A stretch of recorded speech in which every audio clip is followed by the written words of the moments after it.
On August the 5th, the city of Wilmington, Delaware, took out a notice to auction off the Frederick Douglass and Marcus Garvey Academy campus for unpaid vacant property registration fees. I repeat, on August the 5th, the city of Wilmington, Delaware, took... Just real quick, before we continue with this video, I don't know why he thinks that repeating the same thing over and over will make his point any more true. Or I don't know what he's trying to get at. Why does he do that? But let's continue. Out a lien to auction off the campus we bought, the campus we've been working on for 6.5 years. I was not notified of this. We were not notified of this. This past weekend, without an email, this past weekend, without a letter in the mail, this past weekend, without a phone call, the city of Wilmington put a notice on the door handle of both of our schools, informing me that if we don't pay the past due vacant property registration fees and outstanding utilities by the 25th of Black August, they will sell our campus. Brothers and sisters, can I ask you a question? Why were we not notified that they were going to try to sell our campus? Brothers and sisters, why are they trying to sell our campus at the very moment that our accounts are frozen? Brothers and sisters, is it a coincidence? Is it a coincidence?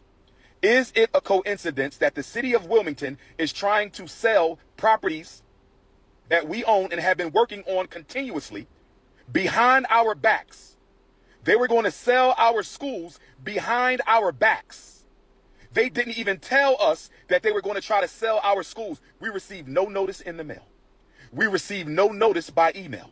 We received no phone calls at all that they were going to try to sell our schools. Instead, they put a notice on the door handle. Somebody stole one set of notifications and sent it to the YouTubian struggle streamers. Somebody stole the Frederick Douglass High School paperwork off the front door and sent it to the struggle streamers. But luckily for us, Sister Ra Ebony was able to get the paperwork off the Marcus Garvey School before the haters stole that paperwork. I believe, brothers and sisters, and please let me know your opinion. I believe, brothers and sisters, and please let me know your opinion. I believe, brothers and sisters, and please let me know your opinion. I believe that they were going to sell the school, and they wanted to sell the school before we found out. I believe that they wanted to sell the school before we found out. We were not supposed to know that they were going to sell our school. Why do I say that? We were given no notification. We received no letter in the mail. We received no email. We received no phone call that they were going to try to sell our schools. Instead, they put a notice on the door in a low-income neighborhood. They put a notice on the door with rubber band and masking tape. They put a notice on the school front door with a rubber band and masking tape. So who actually believes this shit? Who in their right mind would actually believe anything that Dr. Umar Johnson is saying at this point? We made a video on him a couple weeks ago. We talked about how he was broke and that somebody had frozen his account. Somebody tried to get in. They tried to steal his money, whatever the case may be. And we talked about how this guy is just a grifter. He has stolen over the years millions and millions and millions of dollars from hardworking black people who want to see, black children succeed. But it's just funny. My question to Dr. Umar is, does he think we're stupid? Does he think that, how did he not know that he was behind on utility bills? How did he not know that he was behind on all this shit?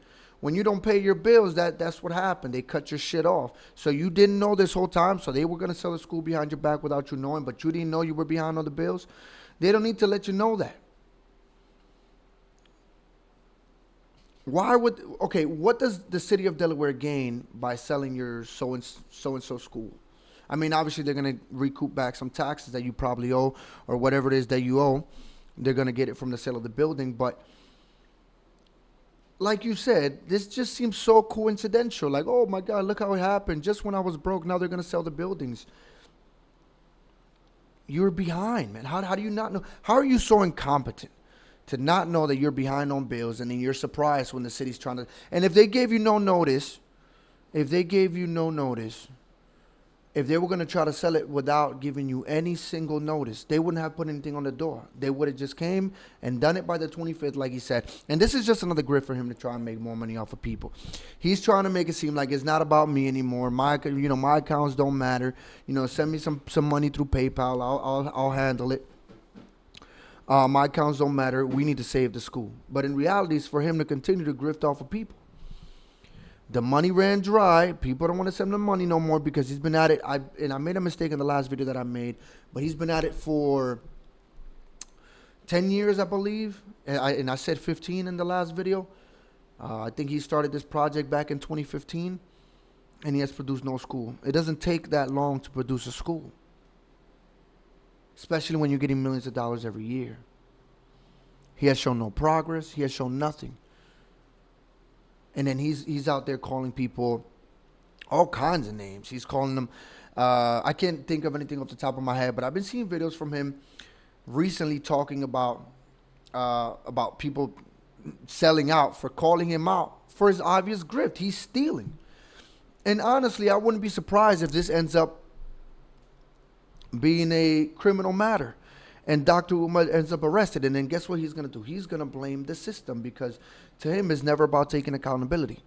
To him it's about blaming everyone else but himself for the failure that he is. Well, he is good at one thing. He is good at scamming people. He's good at taking people's money. That's what he's good at. But at anything else, he's never been good at anything. But I don't understand why he thinks that that Delaware all of a sudden wanted to take his school. You think that Delaware was somehow conspiring against him to take a school, which honestly, I don't think they're not taking any buildings, because the buildings may exist, but I don't think he's ever bought a building. Again, like I said in my last video, I don't think he's never shown any blueprints. He's never shown any progress on the schools. He's never done video tours. He's never done anything to show progress about these buildings that he supposedly purchased to build schools. The grift is up, man. People found out. Nobody wants to sell your school because it doesn't exist. The state of Delaware is not conspiring against you. And if it does exist and you owe this money, you should have known that you owed this money. You all of a sudden owe $76,000 when you only have been without for, I don't know, a couple of weeks at this point. Sounds like you've been accruing a lot of that debt over time, that you weren't actually paying for anything related to that school that I don't think actually exists. But for the sake of argument, let's say it does. The grift is up, and Dr. Umar will probably most likely within the next 5 years end up in jail, in my opinion. And I think that when he ends up in jail, he will blame everyone but himself, because this man has never been accountable for anything in his life. He is the prince of Pan-Africanism. He is that guy. But I don't understand how you want to call yourself the leader of a movement when you can't even take accountability for your wrongdoings. You can't even take accountability when you do something wrong. You instead shift the blame. Those are not the qualities of a leader. And that just goes to show, in my opinion, why I think he's a fraud and a failure. And the only thing he's ever been good at was coming up with this story to scam people for a decade. But it's over now. But that's all I got for this video, guys. Let me know what you guys think in the comment section down below. And if you liked the video, hit the like button, subscribe to the channel, and share this video with your friends. And if you have anything you want me to react to, the email is in the description box below. And I'll see you guys in the next one. Peace.